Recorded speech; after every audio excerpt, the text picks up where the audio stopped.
महाकुंभ में भगदड़ का मामला, योगी भगदड़ को नकारते रहे, लेकिन यूपी डीजीपी प्रशांत किशोर का बड़ा खुलासा। महाकुंभ में भगदड़ मची थी।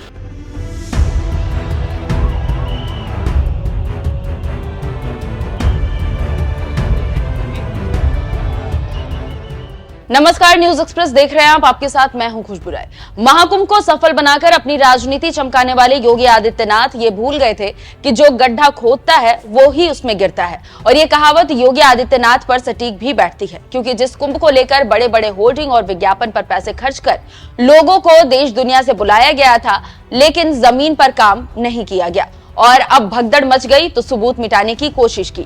लेकिन दुनिया भर से पहुंचे पत्रकारों ने सोशल मीडिया पर वो हकीकत डाला जिसे मिटाना और झूठ कहना योगी के लिए मुश्किल होने लगा। इसका नतीजा ये हुआ कि पार्टी दो फाड़ हो गई और मीडिया भी दो फाड़ हो गई।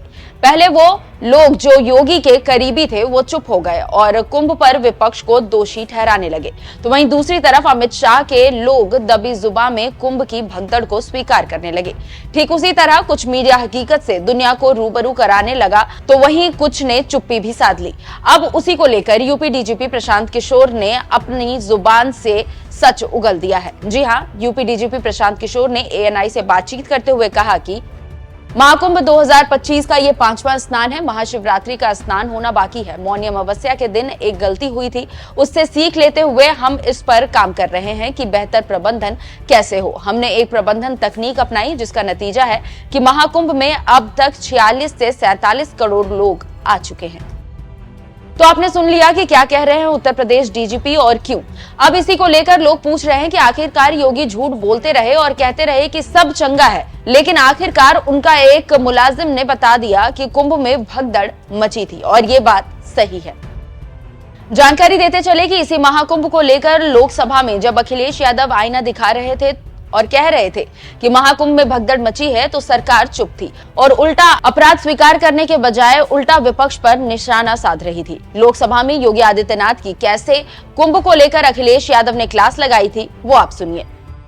एक तरफ तो वो कि जो 144 साल बाद महाकुंभ होने जा रहा है उसका इतना प्रचार किया, और मैंने तो कई टीवी इंटरव्यूज में, कई समाचार चैनलों पर यह बात सुनने में आई और सुनते रहे हम लोग कि सरकार ने 100 करोड़ लोगों के आने का इंतजाम किया है, और अगर 100 करोड़, अध्यक्ष महोदय, अगर ये बात गलत है तो मैं रिजाइन आपको देना चाहता हूं।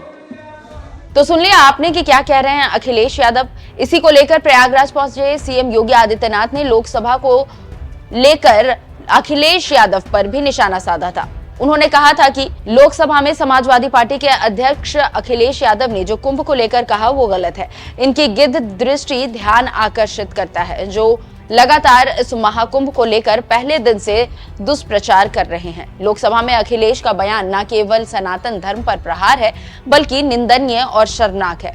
कांग्रेस, जो देश की सबसे पुरानी पार्टी है, उसके अध्यक्ष का ये कहना कि कुंभ में 1000 से ज्यादा लोग मरे हैं, ये बयान गुमराह करने वाला है और झूठ पे झूठ बोला जा रहा है।